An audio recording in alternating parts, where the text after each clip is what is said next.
And that is what we're doing. We're sinking deeper into the ugly stuff because what we have to face hurts too much. Do we need to hold conversations? Yeah.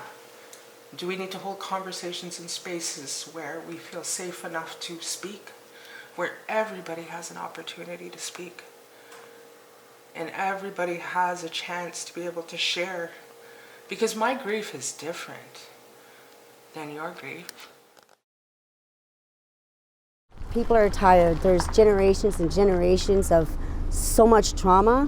The past 2 years, it was hard grieving because you don't have that social interaction with your loved ones, right? Your family, the people that's supposed to be around you, to hug you, support you, and love you, show you that affection towards you when you need them the most. It hurts. And I don't have the comfort. I don't have no comfort, no support, no nothing when I lose somebody, and I've lost a lot of people in my life.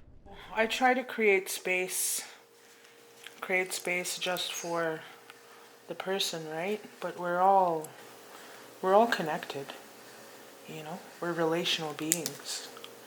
And I think that's one thing that's beautiful with an Anishinaabe way of being and doing is it's okay as a helper to shed those tears too, right? It shows that you're connected. I feel honored to know these people, remember these people, and they're people, not a stat, not a record, and not a fucking number. They are human beings with a name.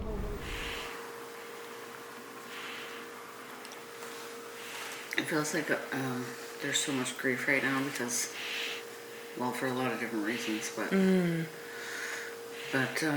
like unchecked grief that people haven't been given the spaces to handle. Do you think that's why so many people are coming to you for memorial tattoos because they're looking for a way? I think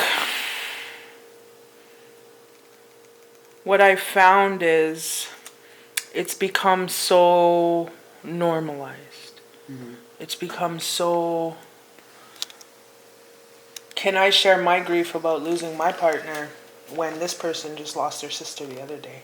Mm-hmm. There's not even a space to feel that grief because somebody else has gone through it. Who's going to listen to my grief? Because the next person is experiencing grief. It's a collective grief.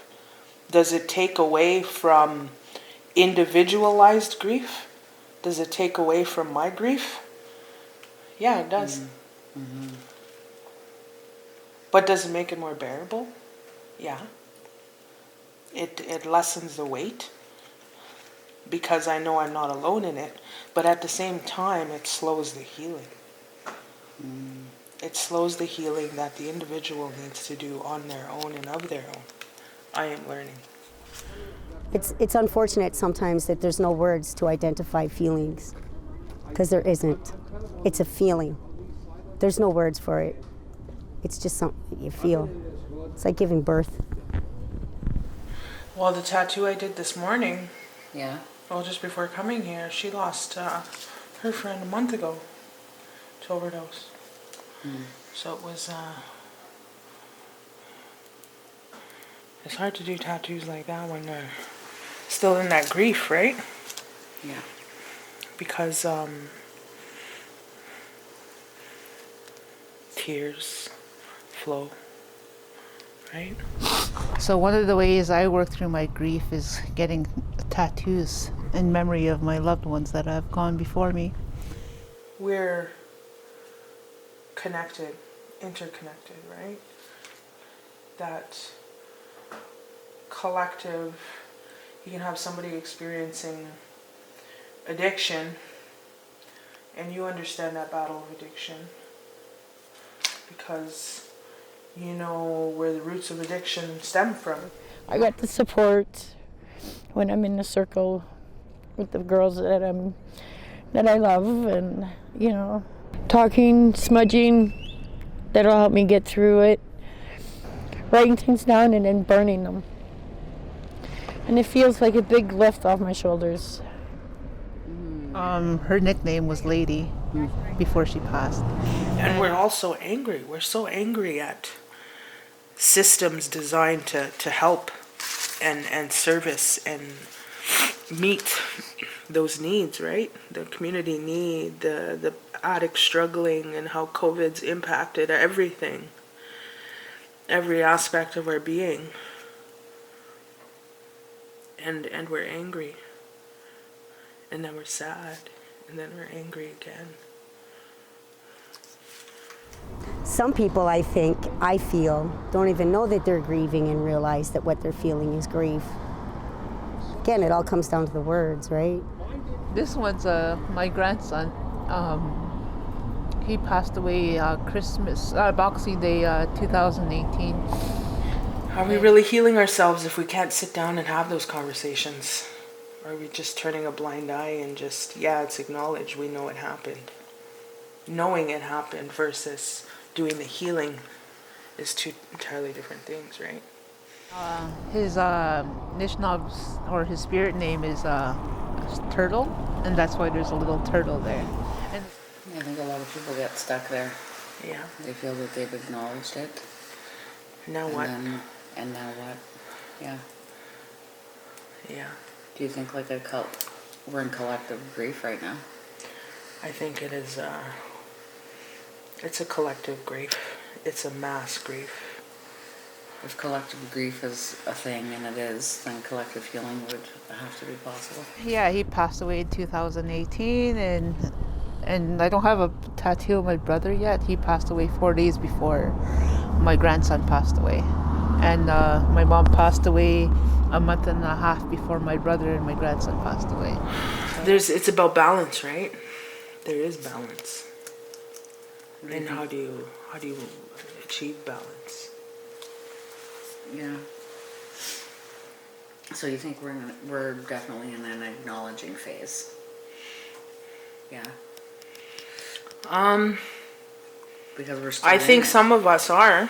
I think a lot of us are just too angry to. And I think, our way of healing and mending,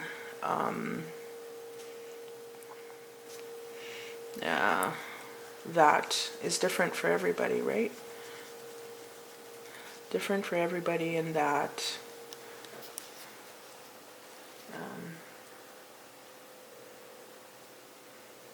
not everybody's ready. Anger is a Western way of looking at anger is the surface emotion, right? Once I addressed my anger, I understood its name to be shame, or however those those tumblers are on whatever you call it, right? But it really is. It's a mask. It's a protection we wear. We walk in anger.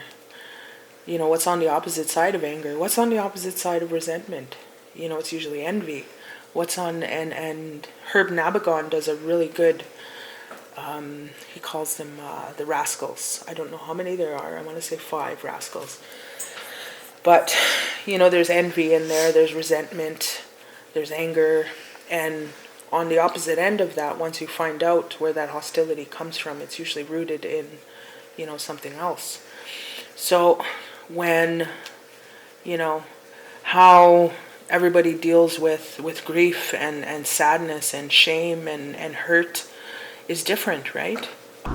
I think of my 15-year-old, she's my everything, she's my world, she's my life, my grandbabies and my girls. I do everything for them, so before my old ways, I would have drank and partied up. I would have partied up and whatever, but now that I'm walking this path, his traditional way, and I admit I'm not fully I'm not fully walking that way yet, but I'm learning. So I ground myself by having a smudge. I go to ceremonies and I talk to family and whatever. And I have beautiful people like my friend Sarah that help me, and just having those connections. And today it's hard because this pandemic. It's hard to get out and talk with people and be there and I don't know, just getting out on the land, being with creation and offering my sema and talking to trees, and because trees are spirits, right? When I do poetry or anything to do with the arts, I feel that all of our loved ones, they're very much alive. And they are there with me. It's like my heart came crashing down, but my heart still keeps beating. Yeah. So with me walking this way, I plant those seeds into my kids, into my children, one seed at a time. You know, when I look at all my scars on my arms, and they're hidden by my tattoos now, but those were pressure release valves.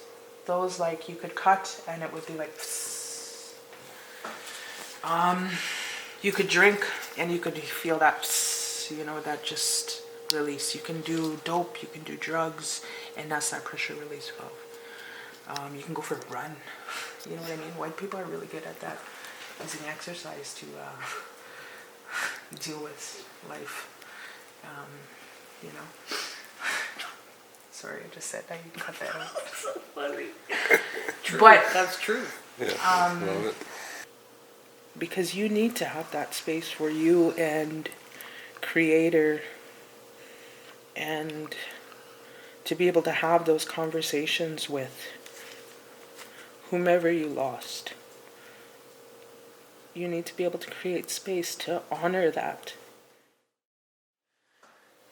Why don't we sit and decide what we need? You know what I mean? Instead of relying on Western ways of, because when you allow spaces like this to happen and unfold, imagine creating a space like this on a larger scale, you know, with 5 people, with 10 people, with a community of people.